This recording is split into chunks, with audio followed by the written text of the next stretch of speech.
Bonjour à tous et à toutes, heureux de vous retrouver à Psy à la maison 42. Je devais faire cette vidéo la semaine dernière, mais l'actualité nous a rattrapés avec le départ de la rockstar Johnny Hallyday.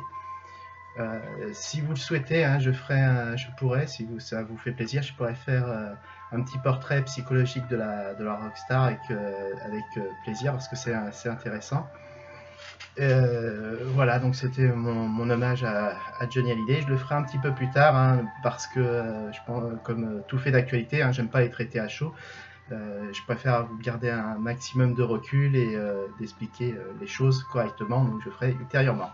Donc 42e vidéo de Psy à la maison. Aujourd'hui, nous allons voir les archétypes. Alors, vous avez remarqué, hein, on va un petit peu plus loin dans le vocabulaire de la psychanalyse, et là, je vais faire une pierre deux coups. Parce que les archétypes, quand on parle d'archétypes, évidemment, on parle forcément de Carl Gustav Jung. Alors le mot archétype d'abord, hein, on va vous expliquer un peu d'où vient le mot archétype. Hein. Il vient du grec ancien. Hein. On peut le traduire par modèle primitif. Hein. Le terme moderne, on dira modèle primitif. Alors, nous allons parler d'archétypes en psychologie analytique. Hein, c'est ce qu'a amené Carl Gustav Jung, hein, qui est suisse. Lui, il a amené la psychologie analytique. Et je pense que le terme est bon quand on dit analytique, parce que ça va beaucoup plus loin que ce que propose Freud. Hein. Pourtant, je suis l'obédience freudienne, mais il faut l'admettre. Carl Gustav Jung est allé beaucoup plus profondément dans la psyché. Alors, Carl Gustav Jung, il faut le savoir, c'était l'élève de Freud. Freud pensait même lui donner son flambeau après son départ. Pensait que Carl Gustav Jung prendrait la relève, mais il y a eu une scission entre les deux hommes. La scission venant que pour Carl Gustav Jung, la psychologie est plus spirituelle. Or, pour Freud, il n'y a pas de spiritualité au niveau de la psyché. Hein. C'est ce qui fait qu'ils se sont dissociés et que Freud n'a pas reconnu Jung à sa juste mesure, on dira. Alors Jung, pour lui, les archétypes, hein, je vous rappelle, c'est les modèles primitifs. Alors, l'archétype, c'est une structure, une représentation, hein, ou une image primordiale. Pour faire simple, on peut dire que ces contextes spirituels sont pour Carl Gustav Jung universels. Et c'est pour ça que la différenciation entre l'approche freudienne et jungienne est différente. Jung, c'est l'individu. Pour Carl Gustav Jung, c'est spirituel et universel. Donc il y a vraiment une grosse scission de pensée entre les deux hommes. Alors, je vais essayer d'être simple, mais c'est un concept très difficile à aborder, les archétypes, parce que, je vous l'ai dit, ça va très profondément dans la psyché, et c'est pas forcément évident à tout comprendre. Carl Gustav Jung a fait un travail très scientifique. Hein. C'est pas du n'importe quoi, hein. Son approche est très scientifique, et voilà. Alors, les archétypes, hein, sont toutes les images inconscientes que nous avons en chacun de nous. Nous parlerons alors d'inconscient collectif. Hein, je vous l'ai dit, Freud individuel, pour Jung, c'est collectif. Alors, ce collectif, il contient tout le savoir de nos ancêtres, hein, transmis de génération en génération. Comme les traits héréditaires que nous recevons de nos parents. Quand nous naissons avec des traits physiques qui viennent de nos parents. Hein. L'exemple le plus simple, hein, c'est que dès qu'un enfant naît dans une famille, on cherche forcément à savoir à qui il ressemble. Au père, à la mère. Tiens, il a le nez du père, tiens, il a le regard de la mère, il a la couleur des yeux du père, ou il a le menton de la mère, par exemple. Hein. Ça c'est acquis. Mais par contre, au niveau psychologique, c'est sûr qu'il y a aussi, quand naît un enfant, il a aussi tout ce qu'on peut transmettre au niveau familial, historique, au niveau psychologique des parents. C'est pour ça que généralement on retrouve, quand l'enfant grandit, on retrouve des traits de caractère des deux parents aussi. Hein. Alors, image inconsciente, hein, que nous avons en chacun de nous. Alors, il existe plusieurs catégories d'archétypes pour Jung.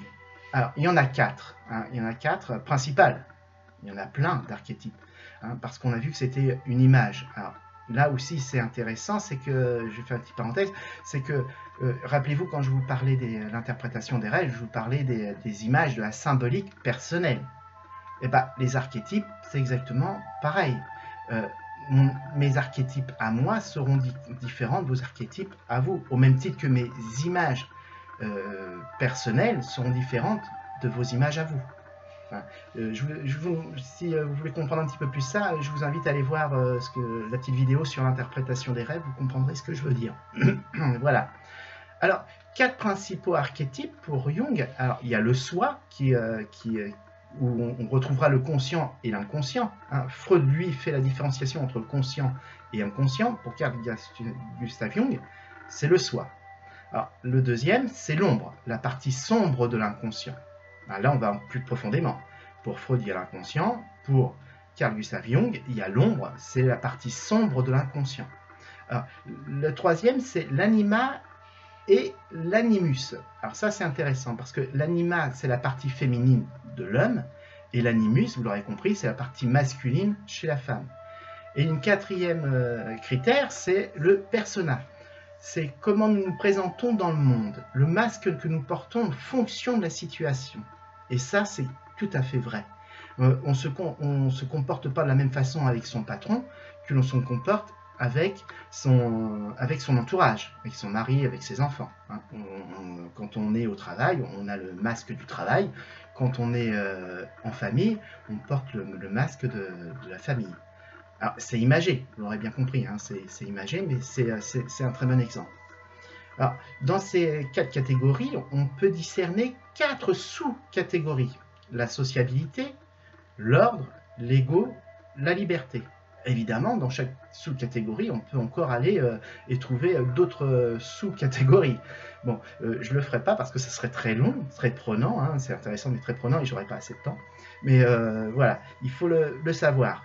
4 principaux archétypes, le soi, l'ombre, l'anima et l'animus, le persona. 4 sous-catégories, la sociabilité, l'ordre, l'ego, la liberté.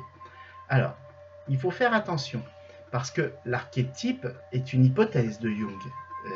À ce jour où je vous parle, on n'a aucune preuve existante des archétypes. Nous venons de voir qu'il n'existe pas un, mais des archétypes que tout à chacun peut trouver dans sa vie ou dans la vie des autres, hein, comme pour des personnages de littérature ou pour être plus moderne dans les personnages de séries, des archétypes. On l'avait vu hein, lorsque j'avais fait la petite vidéo sur Walking Dead, hein, chacun a des images, un passé, une histoire, rappelez-vous, et ben ça veut dire ça veut dire exactement ça. Alors, vous comprendrez que l'approche de la psychologie de Carl Gustav Jung est différente de Freud et de Lacan. Alors, dans l'histoire de la psychologie, on mettra le père, hein, qui est Freud, hein, le père de la psychanalyse, de l'approche de la psychologie moderne, Freud. Après, on a eu Carl Gustav Jung, et après Carl Gustav Jung, au siècle dernier, on a eu Lacan. Alors, trois hypothèses sur l'approche psychologique de l'humain, mais je pense qu'il ne faut pas les dissocier, il ne faut pas aller vers plus un vers l'autre. On peut avoir, je le dis tout le temps, moi je suis d'obédience freudienne, mais ce n'est pas pour autant que je dénigre ce qu'a apporté M. Jung, et je ne dénigre pas non plus ce qu'a apporté Lacan. C'est la liberté de la psychanalyse, de la psychologie, je pense qu'elle est là. C'est pouvoir prendre en chacun ce qui nous est bon et par rapport à la personne que l'on a en cure. C'est mon approche personnelle de la psychanalyse. Je trouve ça très intéressant d'avoir cette liberté de pouvoir aller et venir. Alors, qu'on soit d'accord ou pas, hein, cette théorie, elle reste d'actualité, je vous l'ai dit, avec les sciences modernes et les neurosciences qui tendent à situer les archétypes dans l'hémisphère cérébraux. Alors, dans les années 80-90, la psychanalyse, je vous l'ai déjà expliqué, psychanalyse, il y a eu un tout psychiatrie dans les années fin 70, début des années 80, avec l'arrivée des sciences modernes, avec les décryptages de la génétique, etc., où on s'est dit, bah non, tout ça, tout ce qui était psychologie pure, c'est faux, c'est physique, c'est scientifique, c'est médical. Et à l'heure actuelle où je vous parle, hein, en 2017, on revient sur ça, puisqu'il y a énormément de choses qui n'ont pas été trouvées en génétique, comme la schizophrénie, comme la névrose. Il n'y a pas de gène de la schizophrénie, il n'y a pas de gène de la névrose. Donc on revient à se dire que la psychanalyse, la psychologie, hein, sont importants parce que la parole est libératoire, en quelque sorte. C'est ça, il n'y a pas que l'aspect physique, il y a l'aspect psychologique. Et pareil, il n'y a pas que l'aspect laïque, neutre de la pensée. Il y a tout l'apport, et c'est là où Jung, je rejoins Jung, c'est qu'il y a tout l'apport de nos ancêtres, que ce soit au niveau spirituel, que ce soit au niveau anthropologie, que ce soit au niveau sociologique, au niveau spirituel, on ne peut pas le dénier, on a un apport qui nous est transmis. Même si on ne pratique pas, on a des images de notre monde au niveau de la symbolique qui se réfèrent aux mythologies grecques, à la mythologie romaine, à la mythologie égyptienne, et on peut aller encore plus loin, parce qu'on peut aller jusqu'aux Amérindiens, et que tout ça, quand on regarde bien dans le fond, se rejoint. Donc il y a bien une transmission du spirituel. Et cette transmission spirituelle fait ce que l'on est. Donc voilà ce que moi je pense personnellement. Alors, je vous l'ai dit, qu'on soit d'accord ou pas, c'est toujours d'actualité et c'est ce qui est intéressant. Voilà, alors évidemment, je n'ai pas été dans le fond, je vous l'ai dit, je vous ai cité les catégories, les sous-catégories, et on pourra aller beaucoup plus dans le fond. Parce que Carl Gustav Jung, quand on lit l'œuvre de Carl Gustav Jung, on s'aperçoit qu'il a été très très loin dans sa démarche, jusqu'à se mettre en danger lui-même sur le plan psychologique, jusqu'à même dépasser le borderline. Hein, rappelez-vous, on avait parlé du borderline. Lui, il a dépassé le borderline en se mettant en danger.